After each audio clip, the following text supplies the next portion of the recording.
Daniel Harper sat in the massive council chamber and tried not to show his anger. The Vrexian ambassador was laughing at him again. This happened almost every week now, and Daniel was tired of it. Very tired. The alien looked like a giant lizard with too many teeth. His name was Krell, and he seemed to enjoy making humans look weak. Right now he was telling the entire Galactic Council that Earth's latest peace proposal was worthless. He used words that the translator made sound polite, but everyone knew what he really meant. Humans were weak. Humans were stupid. Humans should just accept whatever the stronger species decided to do to them.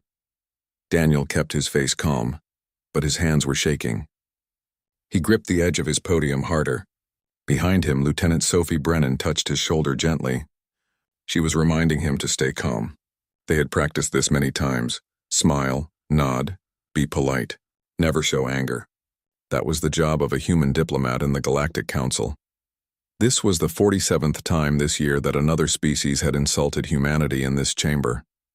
It was only July. Daniel did the math in his head without meaning to. That was almost 2 incidents every week. And these were just the public insults.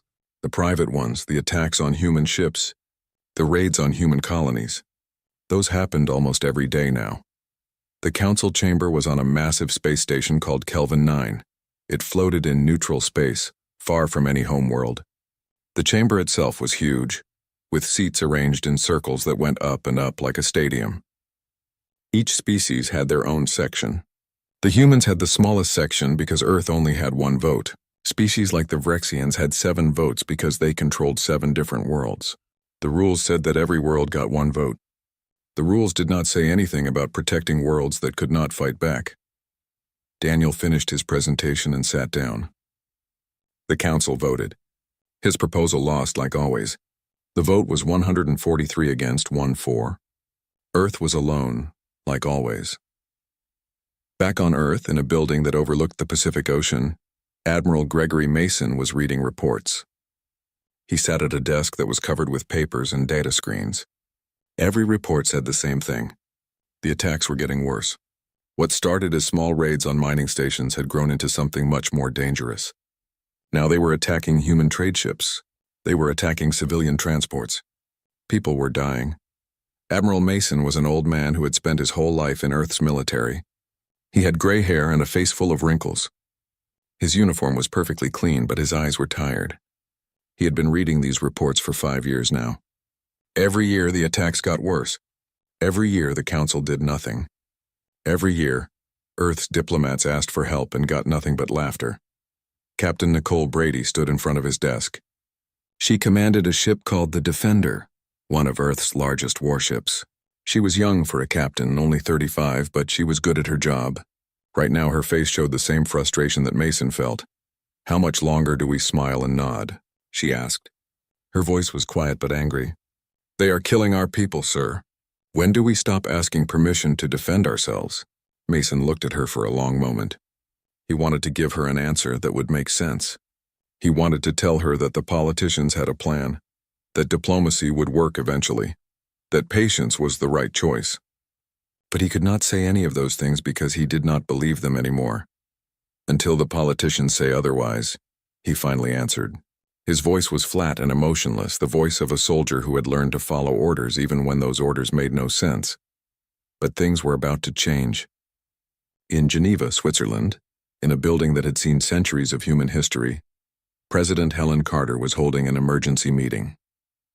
The room was full of the most important people in Earth's government. Military generals, intelligence directors, scientists, diplomats. They all sat around a long table and watched the screens on the wall. The screens showed the wreckage of a ship. Not a military ship.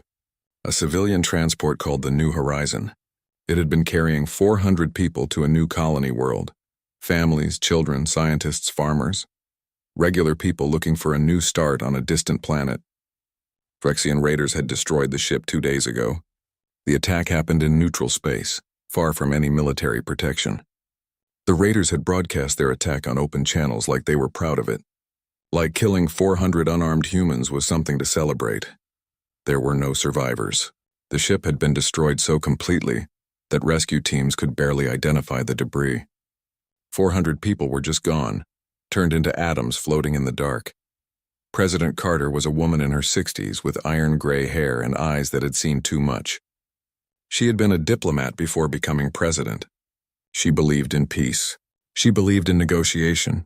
She believed that talking was always better than fighting, but as she looked at the images of the destroyed ship, something changed in her eyes. They became cold and hard like steel. "We have tried diplomacy," she said quietly. The room was so silent that everyone could hear her clearly, even though she was barely speaking above a whisper. "We have tried sanctions.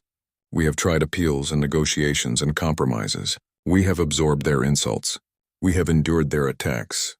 We have buried our dead and asked politely for it to stop, and they mistake our civility for weakness."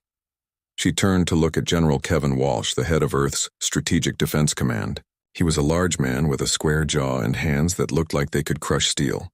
"Initiate Protocol Grey Dawn," she said, quietly. "No announcements, no press releases, no warnings to the Council. Just do it."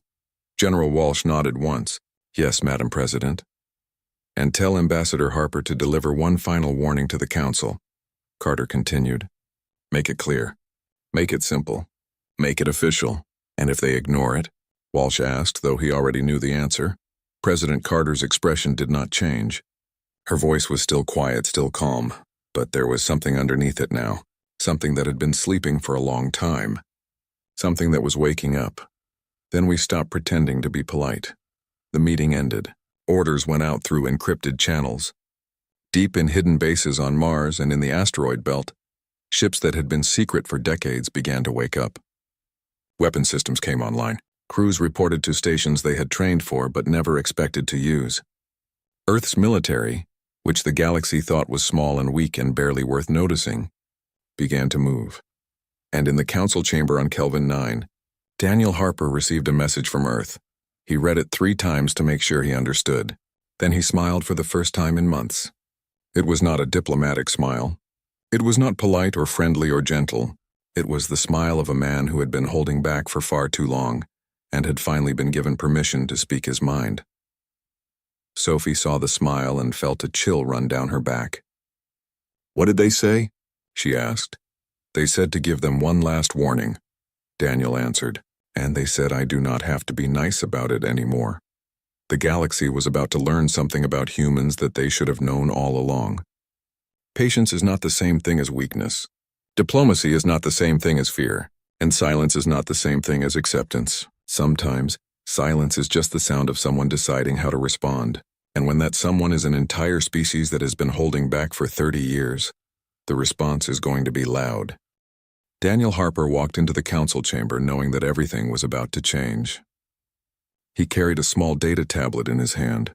The information on that tablet was going to make a lot of aliens very angry. Good. He wanted them angry. He was done being the punching bag of the galaxy. The chamber was noisy as usual. Delegates from dozens of different species were talking amongst themselves. Most of them were not even pretending to pay attention to the human section. Ambassador Krell was lounging in his seat like he owned the place. His mandibles were clicking together in a pattern that Daniel had learned meant amusement. The Vrexian found something funny, probably the fact that a human was about to speak. Sophie stood beside Daniel. She looked nervous. "Are you sure about this?" she whispered. "Once you say what is on that tablet, there is no going back." "I know," Daniel replied. He felt surprisingly calm. For 5 years he had stood in this chamber and been polite. He had smiled when aliens insulted his species. He had nodded when they dismissed human concerns. He had used careful diplomatic language when what he really wanted to do was scream. But not today. Today, he was going to tell them the truth. And the truth was going to scare them. "Honored delegates," Daniel began. His voice was loud and clear. It carried through the chamber with a force that made several aliens look up in surprise. Usually the human spoke softly. Usually he was apologetic and gentle. Not today, but the chamber did not quiet down. Aliens kept talking. Some were still laughing. They had heard human speeches before. They knew how this worked. The human would complain. They would ignore him. Then they would vote down whatever proposal he made. It was almost routine by now. Daniel had expected this. He tapped the data tablet and suddenly the entire center of the chamber lit up with holographic images. The images were huge, impossible to ignore. They showed burning ships, Destroyed colonies, bodies floating in the dark of space. Human bodies. Men, women, and children, frozen and broken in the void. The chamber fell silent. Even Krell stopped clicking his mandibles. For 32 years, humanity has pursued peace with this council, Daniel said. His voice was different now. It was hard and cold like metal. We have absorbed your insults. We have endured your violations of our territory. We have suffered your attacks on our ships and stations and colonies. We did this because we believed in the principle of galactic cooperation. We believed that reason would eventually prevail. We believed that if we were patient and diplomatic and civilized, you would eventually treat us with the same respect. He paused and let the images change. Now they showed the wreckage of the New Horizon, the civilian transport that had been carrying 400 colonists, the ship that Vrexian raiders had destroyed for sport. The images showed children's toys floating in the debris, a stuffed animal, a small shoe, things that had belonged to families who just wanted to start a new life. We were wrong, Daniel continued. You did not see our patience as wisdom. You saw it as weakness. You did not see our diplomacy as civilization. You saw it as fear. You attacked us again and again because you thought we could not fight back. You thought we would not fight back. More human weakness, Krell interrupted. He stood up from his seat, towering over his section of the chamber. His voice was full of contempt. You speak brave words, but what can you do? Your fleet is small. Your weapons are outdated. You have no allies. You have nothing but words. Several other delegates made sounds of agreement, clicking, chirping, hissing, the universal language of species that thought they were superior. Daniel did not look away from Krell. He met the alien's eyes without flinching. We let you believe that, he said quietly. It was easier than the alternative, but you made a mistake. You attacked the New Horizon. You killed 400 civilians. You killed children, and you forced our hand. He tapped the tablet again. The holographic images changed to show a simple message. It was written in every known galactic language. The message filled the entire center of the chamber, impossible to miss. Cease all hostile actions against human interests immediately. You have 72 hours to comply. This is your only warning, the chamber erupted. Aliens were shouting, laughing, making sounds of disbelief. The idea that humanity was giving them an ultimatum was apparently the funniest thing they had heard in years. Krell's laughter was the loudest. It echoed through the chamber like broken glass, or what? Krell demanded, spreading his arms wide in a gesture of mock fear. You will file another protest? Send another strongly worded letter? Deploy your tiny fleet to shake their weapons at us? Please, human, tell us what you will do if we ignore your pathetic warning. Daniel gathered his tablet and his papers. Sophie moved to follow him. They walked toward the exit together. The chamber was still filled with laughter and mocking sounds. It was so loud that Daniel had to raise his voice for everyone to hear his final words, or we stopped being polite. The words hung in the air for just a moment before another wave of laughter drowned them out. Daniel and Sophie walked out of the chamber. The massive doors closed behind them with a heavy boom that seemed final somehow. In the corridor outside, Sophie let out a breath she did not know she had been holding. Do you think they will listen? She asked, though she already knew the answer. No, Daniel replied. He was smiling again. That cold, hard smile. And High Command is counting on that. The countdown began. 72 hours. 3 days. Earth waited. The Galactic Council waited. But they were waiting for different things. The Council was waiting for nothing to happen. They expected the ultimatum to pass without consequence. They expected humanity to back down like always. They expected the humans to realize their place in the galactic order. Earth was waiting for the Council to make the wrong choice. And preparing for what would happen when they did. 71 hours and 37 minutes after Daniel delivered the warning, a Vrexian battle group jumped into the Proxima Centauri system. Their target was a human medical station orbiting the fourth planet. The station was small, barely armed, and staffed mostly by doctors and nurses. It was a perfect target for the Vrexians.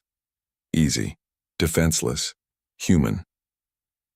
The Vrexian commander, a warrior named Drac, was proud of his assignment.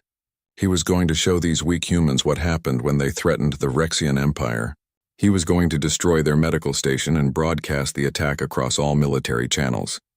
He was going to make sure every species in the galaxy saw how powerless humanity really was. Drac's battle group consisted of 8 warships. Heavy cruisers with thick armor and powerful weapons.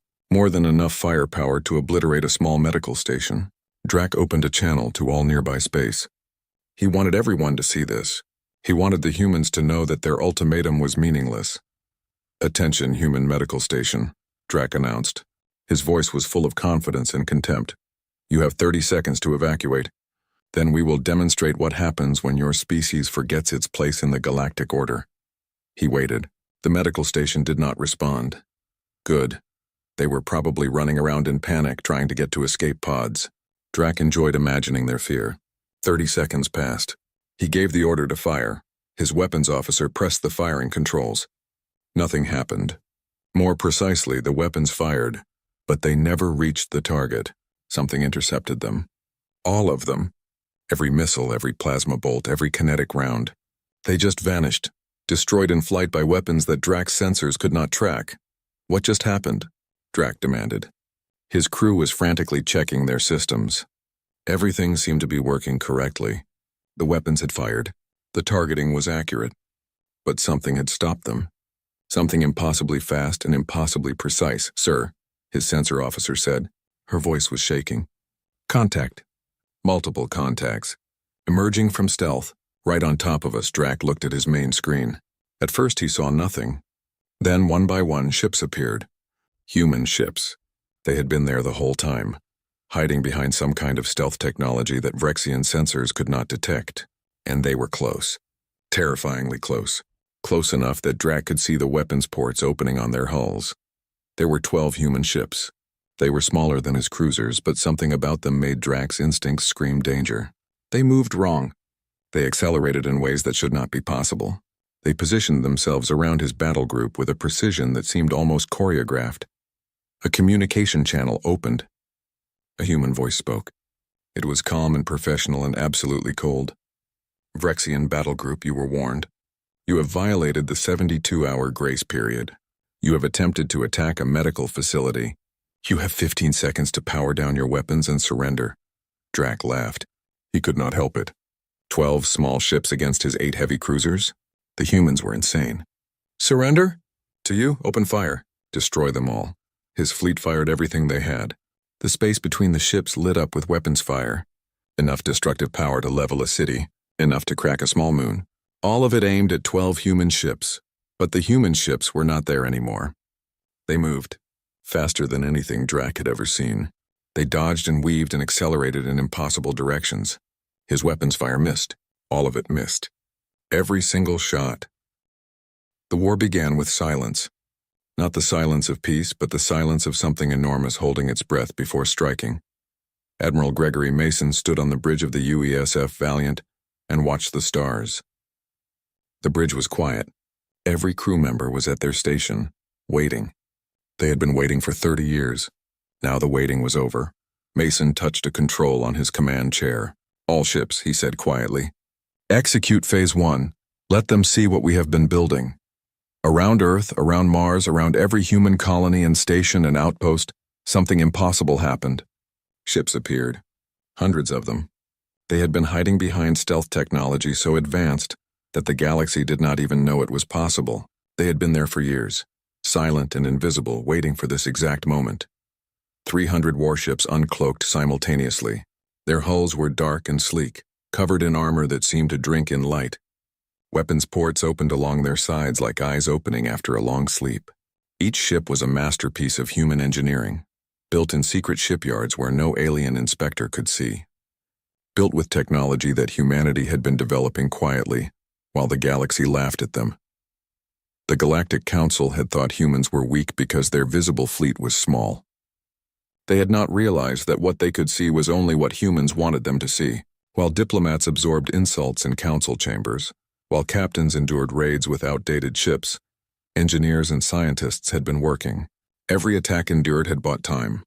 Every insult absorbed had bought secrecy. Every year of patience had bought preparation. Now the bill was due and humanity was collecting. Captain Nicole Brady sat in the command chair of the UESF Defender and felt her ship hum with power. Around her, 5 more ships of her strike group moved in perfect formation. They were headed for the Vrexian border. toward a sector where Vrexian raiders had been launching attacks on human trade ships for the past 3 years. The raiders thought they were safe. They thought humans could not reach them. They were about to learn otherwise. "All ships report ready," her tactical officer said. Lieutenant Ryan Peters was young but sharp. He had been training for this moment since he joined the fleet. "Weapons are hot. Shields are at maximum. Stealth systems are engaged." Nicole nodded. She opened a fleet-wide channel. "All ships, listen up. We are not here to conquer. We are not here to take territory. We are here to send a message. That message is simple. Leave us alone or this continues. Make it clear." Her ships dropped out of faster-than-light travel at the edge of the Vrexian defensive zone. Immediately, alarms started blaring on Vrexian ships. They had detected the human fleet. Good. Nicole wanted them to know what was coming. The Vrexian defensive fleet consisted of 40 ships. Heavy warships built for slugging matches, designed to absorb damage and dish it out in overwhelming firepower. They outnumbered Nicole's strike group almost 7-1. In a traditional battle, the Vrexians would have won easily. But this was not going to be a traditional battle. The Vrexian commander opened a channel. His voice was full of arrogance. 6 human ships dare to challenge the Vrexian defense fleet? Your species has gone insane. Power down and surrender, and we might let you live." Nicole did not bother responding with words. Instead, she gave a single order. Weapons free. What happened next would be studied by military academies across the galaxy for generations. The human ships moved like nothing the Vrexians had ever encountered. Where Vrexian ships were designed for straight-line charges and broadside exchanges, human ships danced. They had been designed by engineers who understood atmospheric fighter combat, translated into 3-dimensional space warfare. They spun and rolled and dove in patterns that seemed random, but were actually precisely calculated. The Vrexians fired first. Massive plasma cannons that could melt through armor, missile swarms that could overwhelm point defense, kinetic weapons that hit like small asteroids. They fired everything they had at the 6 human ships. And they missed. Every shot missed.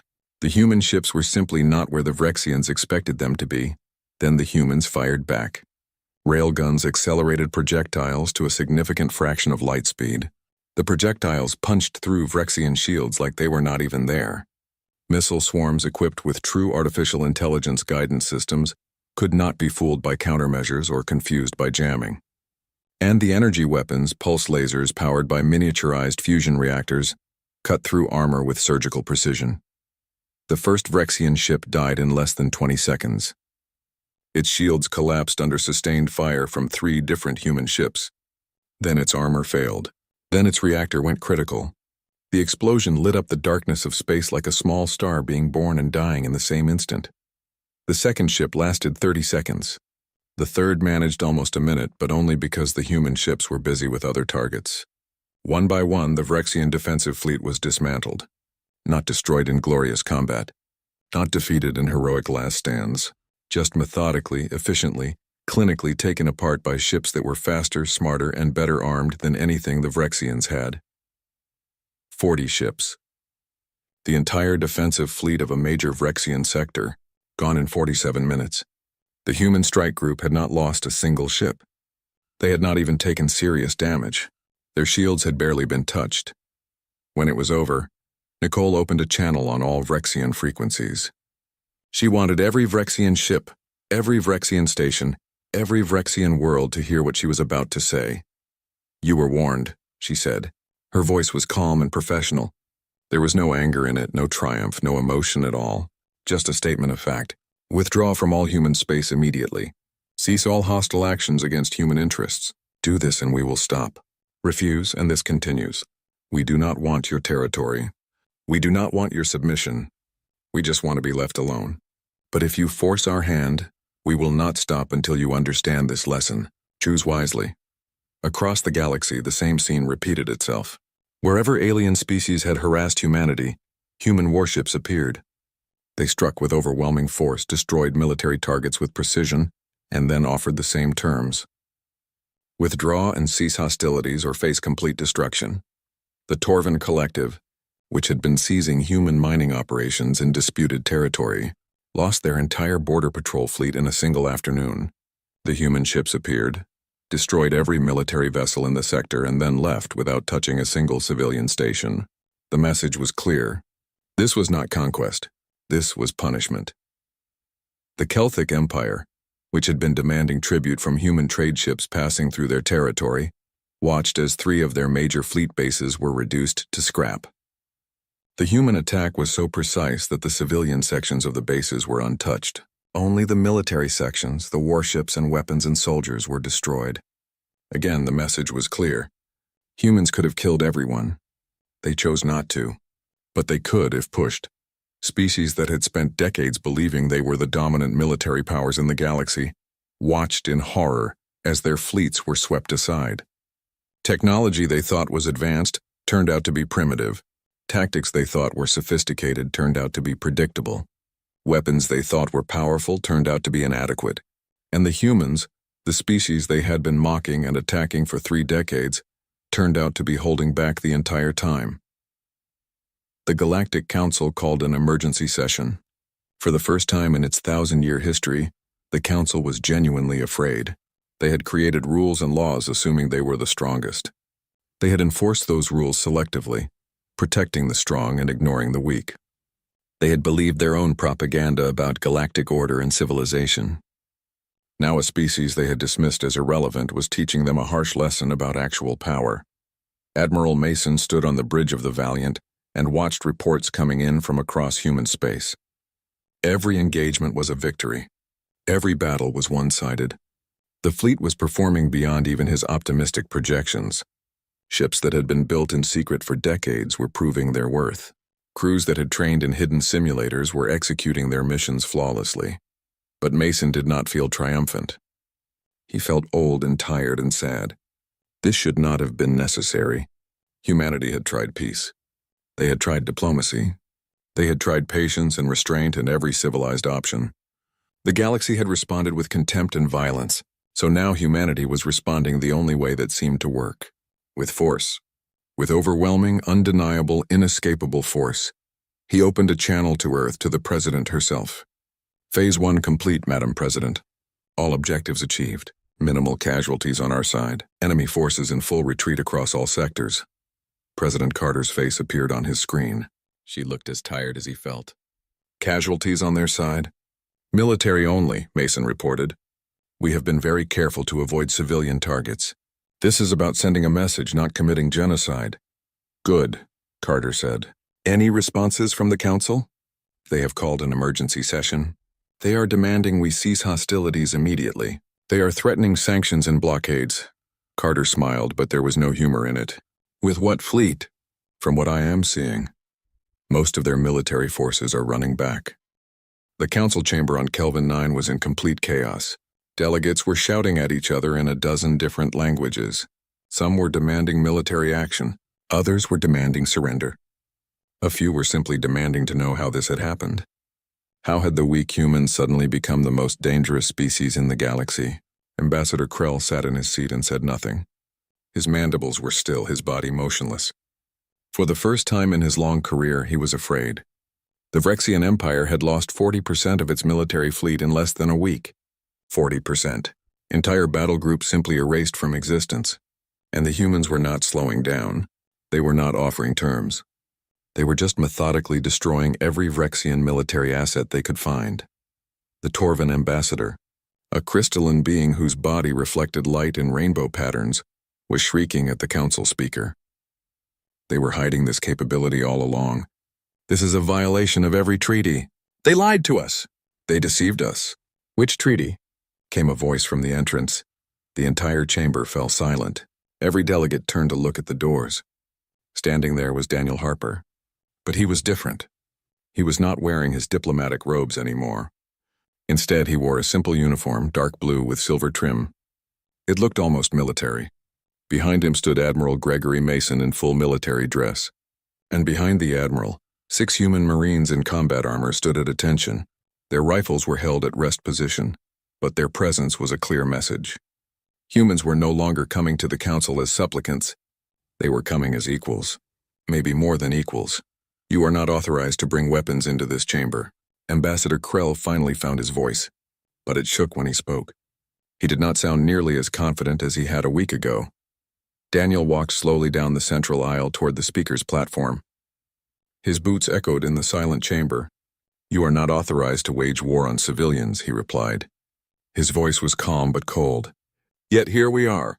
Tell me, Ambassador Krell, where in your treaties does it say that raiders can target medical stations? Which clause covers the destruction of colony ships? Which article protects species that murder children?" Krell opened his mouth, but no sound came out. There was no answer because the Council had never bothered to enforce their own laws when humans were the victims. For decades, they had looked the other way. They had allowed the strong to prey on the weak because it was easier than challenging powerful species. They had created a system where might made right, and then they had been surprised when someone mightier appeared. Admiral Mason stepped forward and activated a holographic display in the center of the chamber. It showed a map of known space.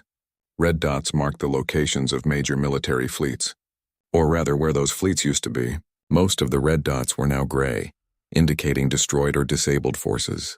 The remaining red dots were all clustered around their home systems, defensive postures that screamed fear. The Galactic Council has maintained order for 1,000 years through the threat of collective military action, Mason said. His voice carried through the chamber with absolute authority. But that threat is hollow when you allow, even encourage aggression against species you perceive as weak. You created this situation.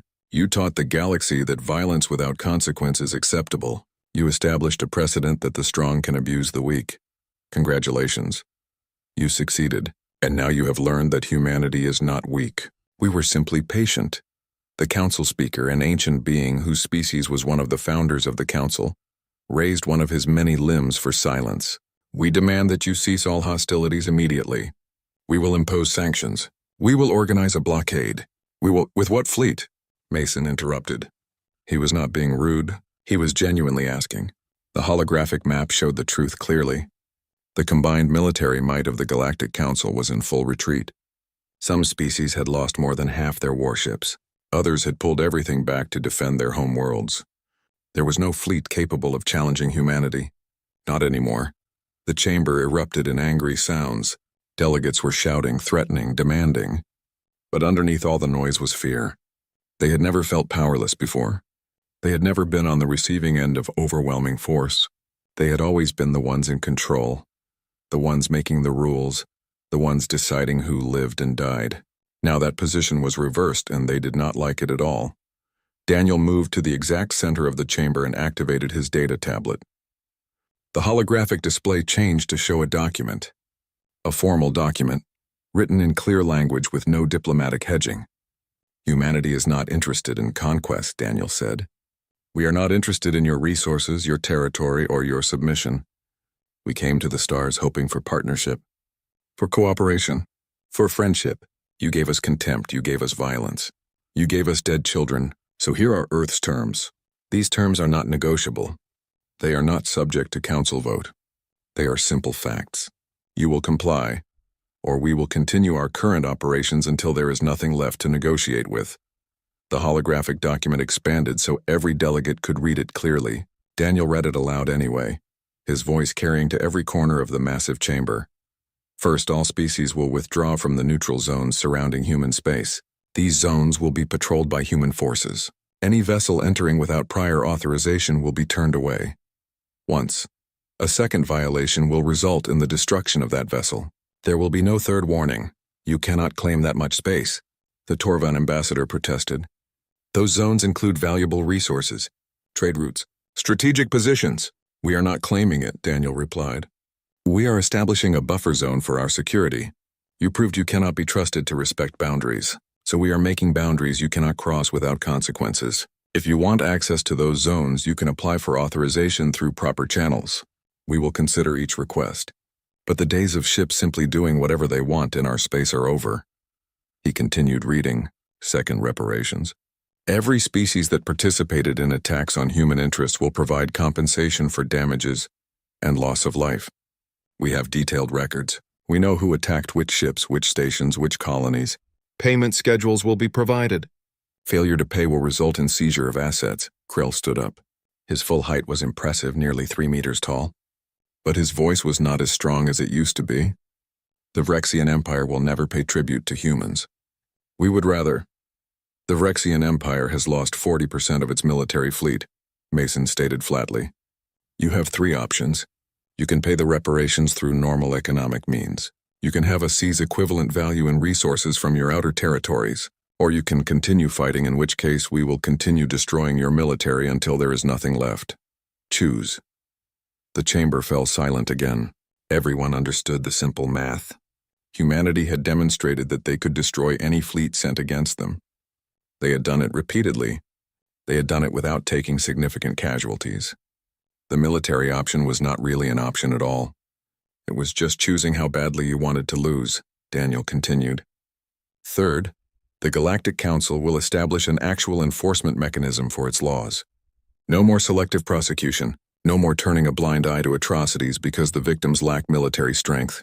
No more allowing the powerful to prey on the weak. You will create a proper military force drawn from volunteers from all member species that answers to the Council as a whole rather than individual species. This force will enforce Council law fairly and equally. And if we refuse these terms? The Council speaker asked quietly. Daniel looked at him for a long moment. When he spoke, his voice was soft, but everyone heard him clearly. Then we stopped pretending altogether. You have seen us restrained. You have seen us diplomatic. You have seen us being polite even when you gave us every reason not to be. This past week you have seen us annoyed.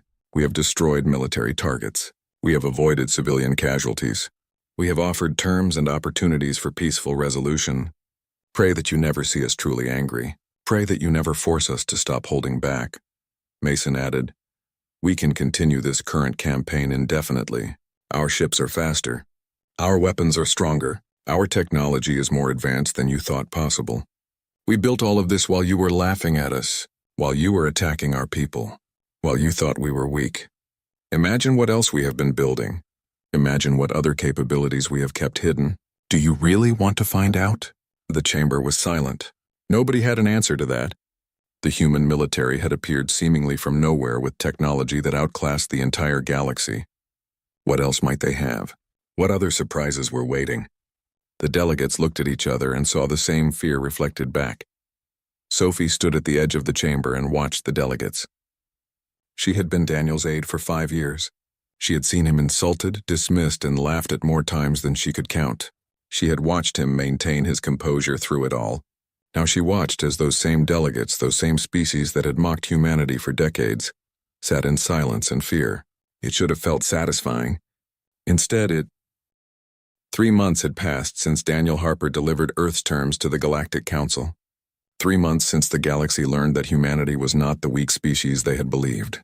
3 months, and the galaxy looked very different now. Captain Nicole Brady stood in the observation deck of Firebase Liberty and watched the steady flow of ships passing through the checkpoint. The Firebase was one of 12 massive defense stations that now orbited key positions around human space. Each station was large enough to be seen from hundreds of thousands of kilometers away. Each one carried enough firepower to fight off a major fleet. The message was clear. Human space was protected now. Anyone who forgot that lesson would learn it the hard way. Through the transparent wall, Nicole could see dozens of ships waiting to be processed. Human merchant vessels, yes, but also ships from other species. Vrexian cargo haulers, Torvan science vessels, even a few Celtic passenger liners. They were all waiting patiently for clearance to enter human space. Waiting politely, following the rules. Things had changed indeed. Lieutenant Ryan Peters joined her at the viewport. He carried a data pad showing the day's traffic reports. Interesting pattern in the applications, he said. We are getting more and more requests for trade agreements, not just from the species that used to attack us. We are getting applications from species we have never even met before. Word is spreading. Word about what? Nicole asked, though she already knew the answer. That humans keep their promises. That we treat our trading partners fairly. That we do not cheat or steal or suddenly decide we own something because we have bigger guns. Ryan smiled slightly. Apparently, that is unusual in galactic commerce. Who knew? Nicole smiled back. Who knew that treating people fairly would be good for business? Shocking. Back on Earth, President Helen Carter sat in the Oval Office and reviewed economic reports with her advisors. The news was surprisingly good. Better than good, actually. Within 2 months of the conflict ending, Half the species in the Galactic Council had approached Earth about trade negotiations. They wanted human technology. They wanted human-manufactured goods. They wanted access to human markets, and they were willing to pay fair prices for it. The irony is rich, Carter said, looking at the numbers. For 30 years, they exploited us economically. They imposed unfair tariffs. They seized our cargoes. They denied us access to their markets, and now they are lining up to trade with us on our terms. Her chief of staff, an older woman named Patricia Cole, nodded. Respect changes everything. When they thought we were weak, they saw us as victims to exploit.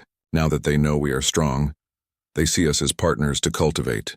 It is not friendship, but it is workable. And the military situation? Carter asked. General Kevin Walsh pulled up a strategic map. All quiet. We maintain active patrols along our borders. The Firebase network is operational. We have rotating battle groups on standby. But there have been no incidents.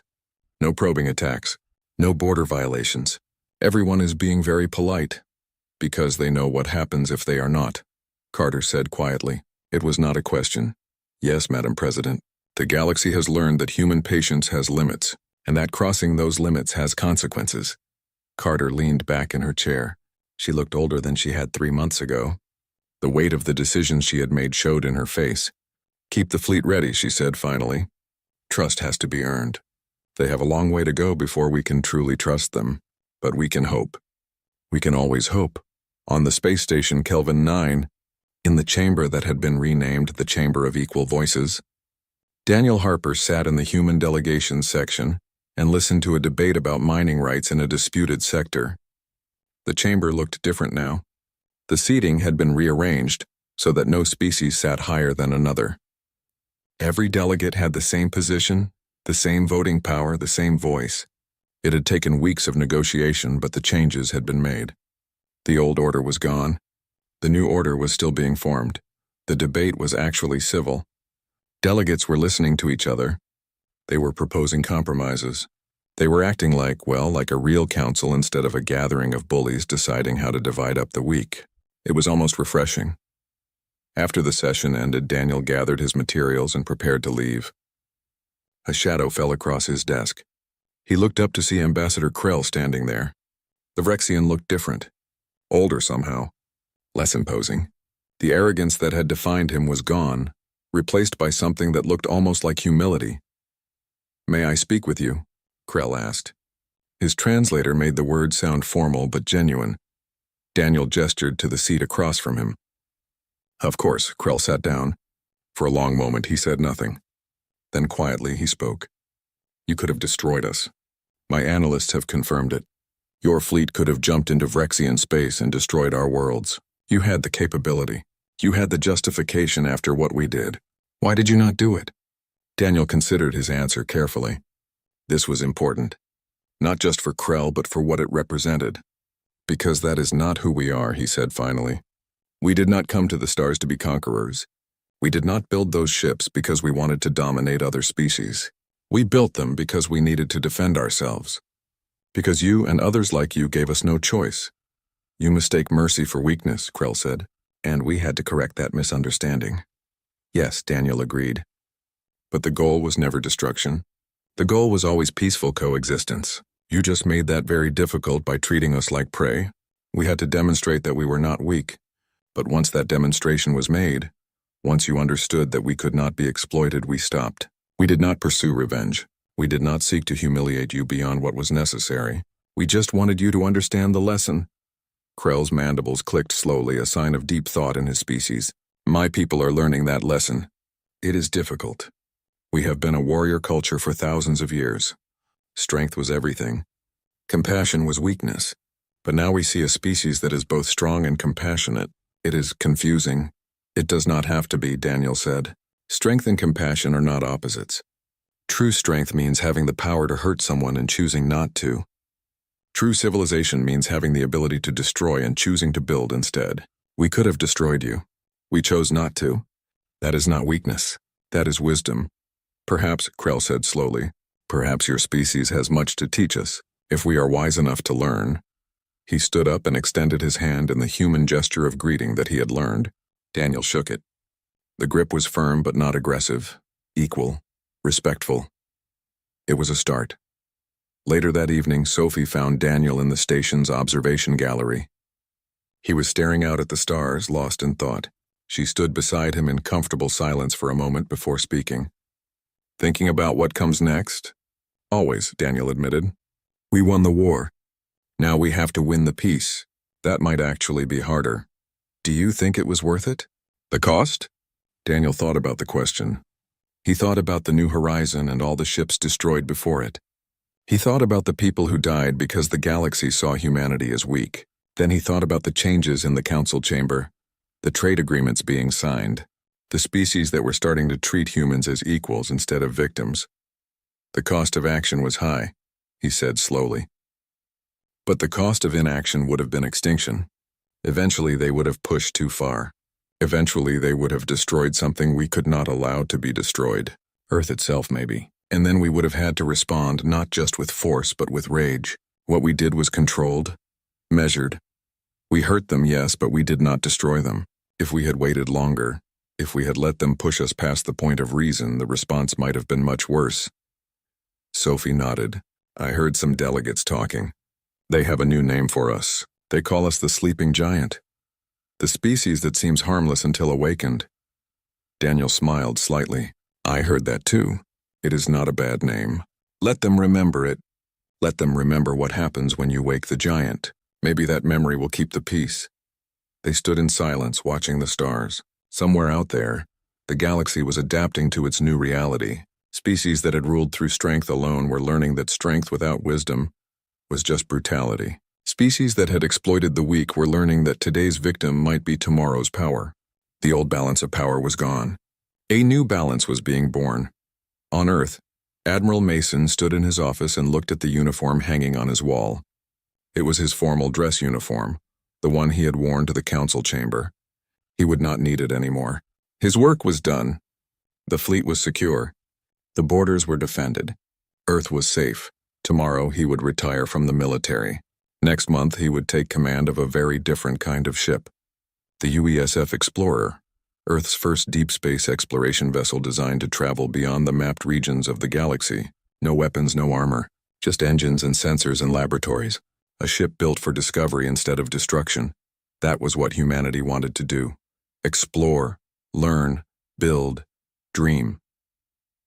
The military had been necessary. The demonstration of force had been necessary. But it was not who they were. It was just what they could do.